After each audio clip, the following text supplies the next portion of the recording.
O que é a próstata e qual a sua função? A próstata é um órgão do sistema reprodutor masculino que tem mais ou menos a forma de uma castanha, a forma e a dimensão de uma castanha.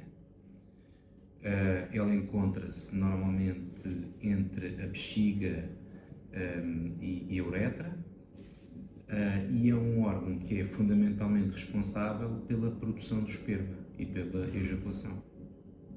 Quais os fatores de risco para o cancro da próstata? Os fatores de risco são múltiplos e variados, mas aqueles que normalmente nós destacamos mais são, em primeiro lugar, a idade. Sabemos que o cancro da próstata é particularmente frequente em pessoas mais velhas, a partir dos 50 anos. Depois, a raça é outro dos fatores de risco ao cancro da próstata. Sabemos quando comparamos indivíduos de raça negra com os caucasianos, na raça negra há uma maior predisposição. E depois existem motivos, riscos de natureza genética, hereditária, que passam de pais para filhos e que predispõem alguns homens a uma maior incidência de cancro da próstata. Qual a idade aconselhada para iniciar a vigilância desta condição de saúde e qual a sua frequência? Esse é um assunto que é hoje muito debatido a nível internacional, sobre as recomendações a partir de que momento é que se deveria fazer um rastreio, ou se devia ou não fazer um rastreio. Aquilo que é mais ou menos consensual nos tempos atuais é que esse rastreio deve ser oferecido aos doentes a partir dos 50 anos de idade.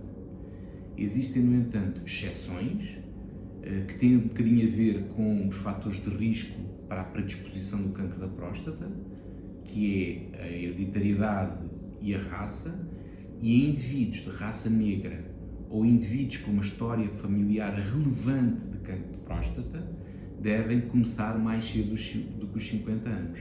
Propõe-se, inclusivamente, em alguns estudos, que possa ser feito a partir dos 40. A periodicidade ou a frequência que devem depois repetir esses exames também é um motivo de debate e discussão, sendo que a proposta mais aceita é que sejam feitos com uma frequência anual. Quais são os sintomas mais comuns? Isso é uma pergunta importante, porque o cancro da próstata é uma doença tipicamente assintomática. Isto é, o cancro da próstata é uma doença maligna, mortal, mas que na sua fase inicial é uma doença silenciosa, digamos assim. Portanto, é uma doença que não tem manifestações clínicas relevantes no seu início. As manifestações clínicas do cancro da próstata normalmente implicam que a doença esteja avançada.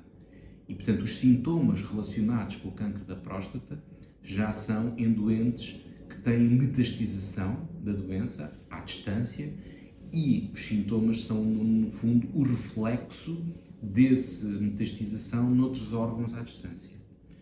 Não confundir com o doente que tem uma doença benigna da próstata, que tem normalmente como característica o aumento do tamanho da próstata e que, pelo seu aumento, condiciona a obstrução da via urinária e condiciona, por isso, dificuldades urinárias relacionadas com essa obstrução. Portanto, é uma situação que deve ser distinguida do cancro da próstata, que normalmente é uma doença que não dá queixas na sua fase inicial.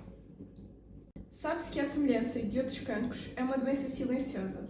Por isso, enquanto médico, quais são as suas recomendações para os homens?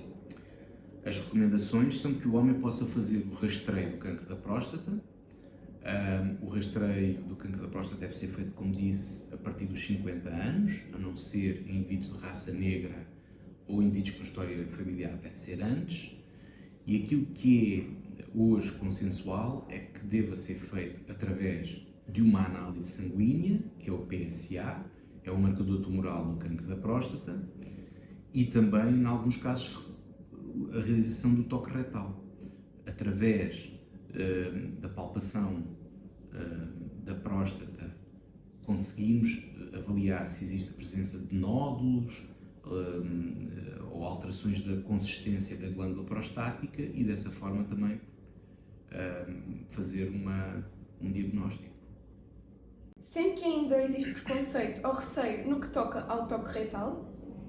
Existe preconceito, mas obviamente que isto é um exame como qualquer outro, é uma exploração de uma parte do corpo. Nas senhoras estão sempre muito preparadas para isso, porque desde cedo estão habituadas a ir ao ginecologista e a invadir-lhes um bocadinho a privacidade. No homem esse hábito não existe e, portanto, há esse preconceito relacionado com o toque retal. Mas, obviamente que na avaliação de um cancro da próstata é sempre perguntado ao doente se está na disposição ou não, e se o doente se sentir relutante ou desconfortável, o exame não é realizado, porque temos hoje outras alternativas para o fazer. Para além do toque retal, que outros exames estão recomendados? O exame que eu acho que hoje é mais utilizado, diria eu, gold standard, é o marcador tumoral do cancro da próstata, que é uma análise sanguínea chamada PSA. Através do doseamento dessa análise, conseguimos perceber, quando a análise está aumentada, conseguimos perceber que poderá haver um risco de a pessoa ter um cancro da próstata, sendo que o PSA não é uma análise perfeita. E, portanto, isto significa que existe um conjunto de doentes que apresenta essa análise alterada, sendo que não tem nenhum cancro da próstata.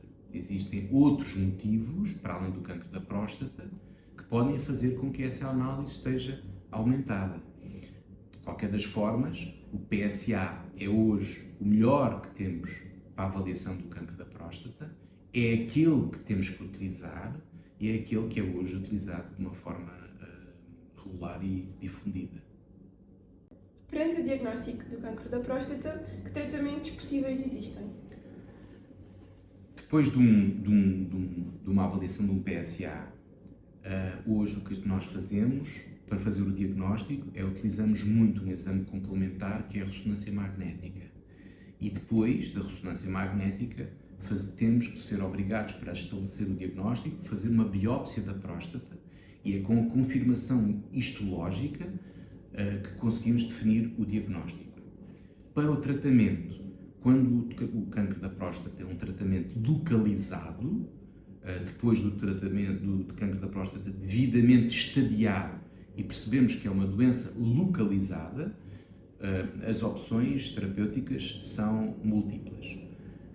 Aquelas que são mais utilizadas é uma cirurgia chamada prostatectomia radical, que implica a remoção completa da próstata, e existem também outras técnicas, nomeadamente ligadas à radioterapia, quer seja a radioterapia externa ou uma outra técnica que se chama braquiterapia, que implica a colocação de uns dispositivos radioativos dentro da próstata, e são estes dispositivos que vão fazer a radiação aos tecidos prostáticos, permitindo desta forma o tratamento do tumor.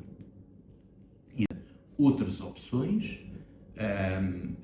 que não são tão bem estudadas, mas que hoje em dia já são mais ou menos difundidas, mas as principais são de facto a prostatectomia radical, a radioterapia externa e a braquiterapia da próstata. O tratamento poderá causar impotência e incontinência. No caso da impotência, existe alguma forma de reverter? E na incontinência, será definitiva? Todos estes tratamentos do cancro da próstata têm a sua agressividade. E normalmente o doente, quando tem que procurar escolher um dos tratamentos, tem que procurar escolher em função das suas características e da sua vontade pessoal. Os sintomas adversos mais importantes variam de técnica para técnica, mas é consensual que aqueles que mais receio desencadeiam no doente é, de facto, a disfunção erétil e a incontinência. Quer para um, quer para o outro, existem, obviamente, soluções, umas mais simples, que implica a toma de medicação, outras mais complexas, que podem envolver inclusivamente a realização de cirurgias para corrigir esses problemas. Mas são, obviamente, patologias muitas das vezes consequência do tratamento primário, mas que elas próprias têm forma de ser tratadas. Sabendo que o diagnóstico precoce é a chave de ouro para o sucesso do processo terapêutico, o que nos pode dizer sobre a taxa de cura desta doença? Quando a doença é de facto diagnosticada numa fase precoce, com a doença localizada, obviamente também dependendo de alguns fatores, como seja o resultado da anatomia patológica, o PSA inicial e as características até do estadiamento local, a taxa de cura é elevadíssima. E, portanto, eu arriscava-me a dizer que a taxa de cura é sempre superior aos 90%. E, portanto, dependendo, obviamente, de alguns fatores, temos hoje um sucesso terapêutico imenso em relação ao cancro da próstata. Por último, gostaríamos que falasse um pouco sobre os comportamentos que o homem deve adotar para a promoção da sua saúde. Os comportamentos que o homem deve adotar são comportamentos de uma vida saudável, de uma alimentação adequada, exercício físico, e depois procurar fazer os exames complementares que são devidos, porque esta temática da saúde masculina é hoje um tema muito em voga. Nós estamos neste momento no mês de novembro, que é um mês típico para as doenças do homem. Existem vários movimentos de prevenção da doença masculina, isto porque hoje nós sabemos que as mulheres vivem mais do que os homens. A expectativa de vida de uma mulher é superior ao homem. E entendemos isso por vários fatores, entre eles porque a mulher é hoje mais cuidadosa, porque está mais habituada desde jovem a ter que cumprir as suas obrigações de saúde e, portanto, isto faz com que as senhoras tenham uma esperança de vida superior ao homem.